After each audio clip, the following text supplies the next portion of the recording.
Chapter 27 of One Commonplace Day by Pansy. This recording is in the public domain. Overdoing. While all these varied experiences were being lived in the Hartzell home, and in the home at Washington, and in the boarding houses of Chicago, life by no means stood still with others of our acquaintance. Fanny Copeland, for instance, was passing through an experience which seemed to her to be all rose color. The days were spent in getting rested after an evening of pleasure, and in getting ready for another of the same character. One of those spasms of activity which seem to take hold occasionally of aristocratic old towns like Eastwood, and to manage them like an epidemic, had seized upon them. Eastwood was gay; that seemed to be the fashionable name for it, and Fanny Copeland was in the fashion. She had sprung into it full-fledged like a newly made butterfly. At Josie Fleming's party, certain in the fashionable set had discovered that she was pretty, and well-mannered and graceful, and the gentlemen liked her, and she helped to entertain some who had heretofore been hard to entertain; and she was Dr. Copeland's daughter, and ought to be noticed, so they noticed her. A tea party to day, a ride to morrow, a social evening with a few friends the next day, and the days flew by. To each and all of these gatherings came Eben Bruce. For the explanation of his sudden freedom from business restraints and the lavish expenditures in which he joined, I shall have to go back a little and tell you of an added misfortune which has recently befallen him. There was a certain well-to-do old uncle, his mother's brother, on whom neither Eben nor his mother had built a single hope, for the reason that the crusty old man was offended with them both. He had earned a fair sum of money in the soap business, and, having no sons of his own, was willing to help his nephew into a comfortable position in the same establishment where he commenced life. He took care to explain the successive steps by which Eben might rise to having an acknowledged name in the firm and a voice in its decisions. But Eben hated the sight and the sound and the smell of soap. He would make no promises, offer no thanks, feel no gratitude. He never could or would be a soap dealer. He wanted to be a physician, and a physician he meant to be. His mother was partly on his side, and partly on the brother's. When she talked with Eben, she spoke boldly of the money advantages of such an offer, and of the possibility that the uncle, having no son, and only one daughter of his own, might leave his nephew a handsome little sum to help him increase his business. When she talked with the uncle, she hinted at the greater respectability of a profession, and the evident talent that Eben had for professional life. The question was an open one for so many months, that finally all parties grew irritable under the strain. Eben declared himself sick and tired of the whole ill-smelling subject, and hoped that nothing would ever be said about it again in his presence. Mrs. Bruce alternately told her son that he had no regard for his mother's comfort, and her brother that he had no sympathy with a talented young man's aspirations after something higher. The uncle finally closed the matter by declaring that his nephew might aspire to the moon if he wanted to, and turn pill vender as quick as he pleased, but he need not then, nor ever, expect a penny's worth of help from him. And, to do them justice, they did not. Eben secured a clerkship and spent his evenings in earnest work over medical books; and, up to the day when he attended the picnic in such company as Satan, being on the alert, furnished for him, while the Lord's servants were busy here and there, had held steadily to his purpose.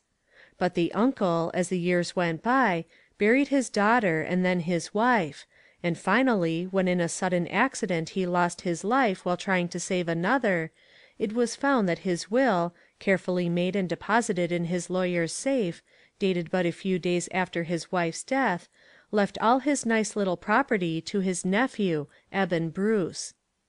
News of this sudden uplift in his affairs followed hard on the telegram which announced the uncle's death. So Eben Bruce, who had not intended to take the long journey, changed his mind, threw up his clerkship, and he and his mother went, in deep mourning, to the funeral of the soap dealer. It might not be a pleasant way to make money, but the money proved to be very pleasant to spend, after it was made. Life is certainly a great bewilderment. I often wonder what the hard-working men would say if they could suddenly come back among the living and see the ways in which their fortunes are being used. One cannot help honoring the old uncle for choking down his anger and his sense of ill treatment and making his nephew his heir.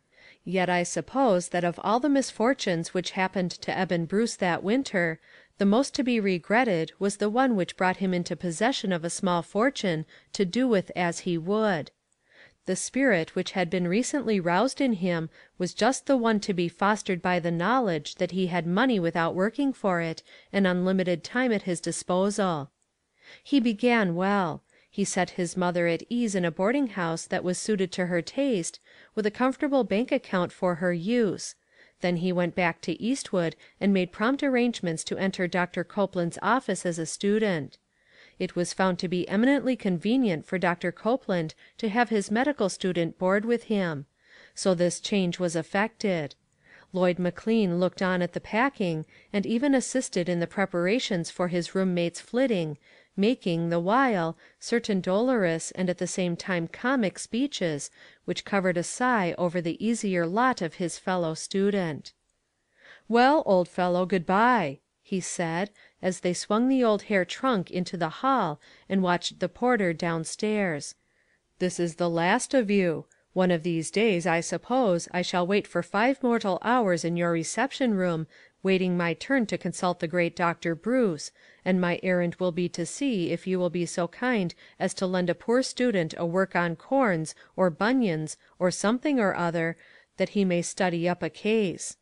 I shall be gray by that time, and worn to a skeleton, but I shall just have reached the happy hour when I can give all my time to the aforesaid work, with no money with which to buy it; and I shall look up at you with tears in my eyes, and say, 'Sir, I remember you in your earlier days, before the sun of prosperity had dawned upon you. In memory of those old times when we used to eat hash and cod balls together, I trust you will lend me the book.'" And so, with much laughter and nonsense, these two who had been intimately associated for several months, shook hands and their lives separated. This will account, in part, for the fact that Eben Bruce ran down rapidly, without the knowledge of his friend. It was easier to do it now. The medical student occupied the room adjoining the doctor's office, and let himself in at any hour of the night, disturbing no one, and appeared always at the breakfast table, hollow-eyed it is true, and looking wretchedly overworked, calling upon himself the sympathies of the family, and the warning of the busy doctor not to study late; it did not pay in the end. It was not that Eben Bruce intended to ruin himself. It was not that he sought out evil companions, and went to ruin with them. He drank, for the most part, alone. It was not that he drank what most men would call to excess. It was simply that his sensitively organized, easily excited brain rebelled against the smallest portion of liquid fire. It was simply an unnatural taste for alcohol which had slumbered all unsuspected in his brain, and which had been handed down to him through generations of men who were not drunkards, but who took beer and wine and brandy as tonics, respectably under the physician's orders. Poor Eben Bruce, with his finer nerves and his higher grade of intellect and his keener sensibilities, could not take these things as tonics, could not be respectable even under the physician's orders. His mother was at fault. She had sipped her beer when he was a creeping baby, to give her strength to care for him. He never thought of blaming his mother for the fire that burned in his veins, and had roused into power the first taste of alcohol. Blessed ignorance of babyhood! He did not know that she was to blame. Miserable ignorance of motherhood! She did not know it either. Neither did she know that he was going swiftly down. She rejoiced over him during those days. They were all ignorant together. Have you never looked on with wide open eyes that wondered and wondered at the blindness of some concerning their nearest and dearest? Least of all did Fannie Copeland understand. She knew that her father's medical student was coming daily into closer relations with her. that he had dropped the formal Miss Copeland. She was Fanny to him now. In fact, occasionally, when they were quite alone, he had surprised her in some moment of excitement over a discussion by an eager, "My dear Fanny." She had blushed and tried to look unconscious over the slip of the tongue, but acknowledged to herself that it was a very sweet slip, and he spoke the words as though they might have meant a good deal to him. And so the sweet dream went on. The mother looked on not altogether unanxious. She asked the doctor whether his student was perfectly satisfactory, and how long it would be before he could begin to practice; and just what was the sum his uncle left him. Occasionally she said to herself with a half sigh that Fanny was so pretty and so bright, she had hoped, or rather she had fancied, and then she did not tell even herself what she had fancied, but said hastily, "No matter, if they are really attached to each other, and he is a good young man, why, happiness is the best thing, after all." And she thought tenderly of her own poor doctor, who had never yet seen the year in which he did not have to plan carefully so as to hold up his head out of debt, when the annual looking over of accounts fell due. This woman had had other opportunities, more brilliant, but she thought of them with a smile, and knew that one day with the doctor was worth them all. It might be the same with Fanny. And she did not touch by so much as a heart throb the one element in the case which might mean misery and danger for Fanny.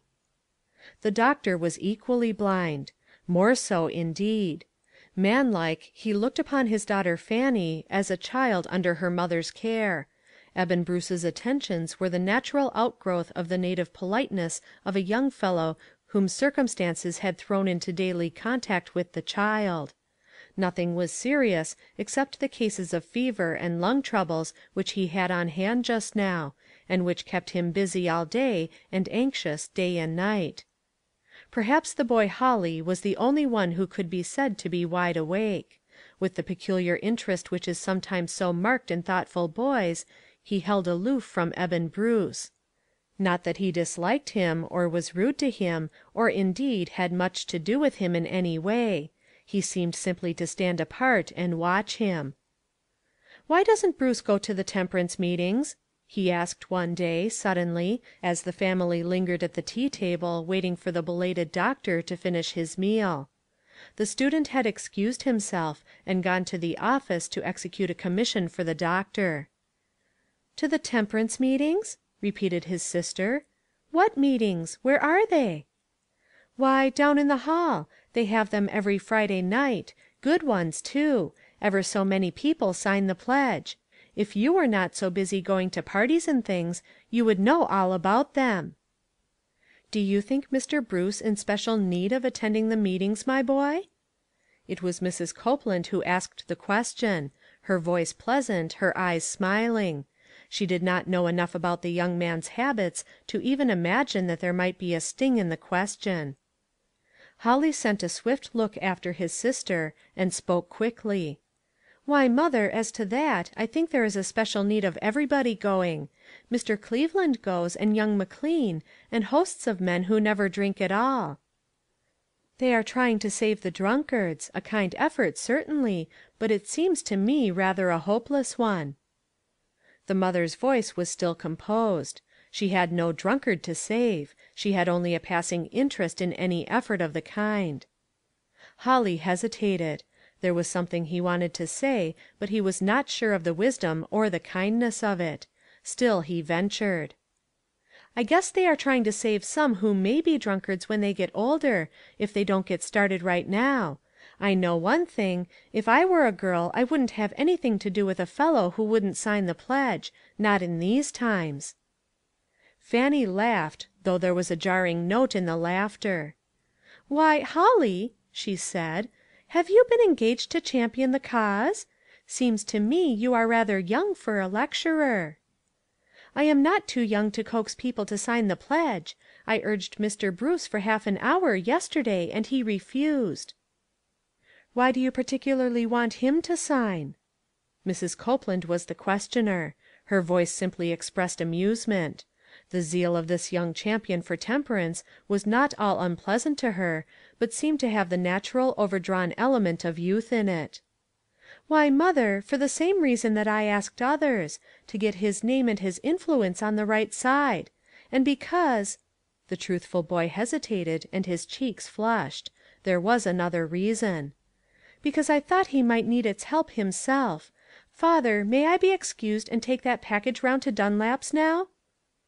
"Yes," said his father, "and I must be excused. They are waiting for me at Stewart's, I dare say. By the way, my dear, poor old Joe Hartzell is gone. Died this morning. I suppose poor Kate will need a little help now." "Dead, is he?" said Mrs. Copeland. "Poor wretch! I suppose that is what has just now fired Holly's zeal afresh." But Fannie still played with her spoon. Her cheeks flushed. "Mamma," she said at last, "I think Holly goes among those grown people too much, and gets made too much of. He is growing impudent. The idea of his speaking to Mr. Bruce as he did! And setting up his judgment about the pledge!" "Oh, no," said the mother, "he doesn't mean to be impudent. It is just boyish enthusiasm. He asks everybody to sign the pledge. Why, he coaxed his father into it the other night. I reminded him that he could not take a hot drink, with brandy in it, now, after he had been out in the cold, and he said he would give up all the hot drinks in the country for the boys' sake. And after all, Fannie, we may be glad that his energy takes such a turn. It is a dreadful town. Suppose he went to the bad? Your father was telling me, only last night, of meeting a man who used to know John Hartzell when he was a splendid young man in college. And look at him now. Think what it would be to have a drunkard in our family, Fannie. Holly may better extract pledge signers all over the country than take any such direction. Besides, the temperance meetings are sustained by the very first people. You heard Holly say that Mr. Cleveland always attends them." "Oh, I am not saying anything against their temperance meetings," Fannie said, with a restless air. "It is a grand thing to try to get hold of the drunkards, I suppose.